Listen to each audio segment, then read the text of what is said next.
When I was writing this book, there were so many last worst nights I couldn't keep track of them, but for sure, one of the worst was the night of the gun. I'd gotten fired that day.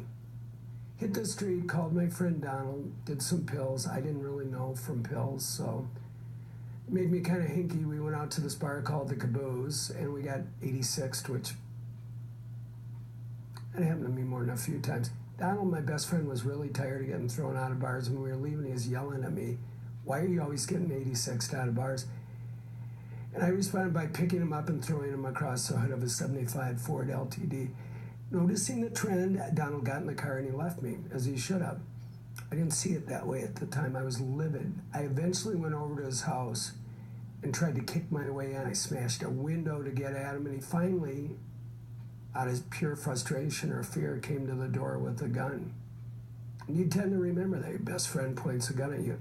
Except when I went back and talked to Donald 20 years later, he agreed with every bit of that story I just told, except that last part.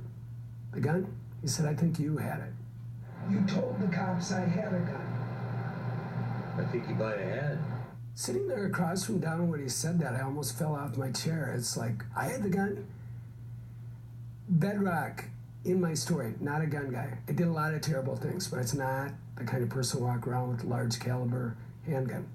You know, Donald done his share of drinking and drugs since, so who's to say his memory was any more reliable than mine? Except a year later, I was in New Orleans.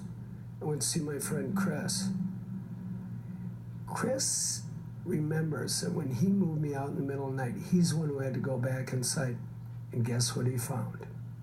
Back into your place once after you'd taken off. You sent me back to get a gun that you'd left there, and something, I don't know, you were worried about the cops going through the place, and so you had asked me to go back and get some things that you had stashed. This is interesting because I told Donald that I was not a gun guy. We had an argument about the night he pulled the gun. This is pretty late.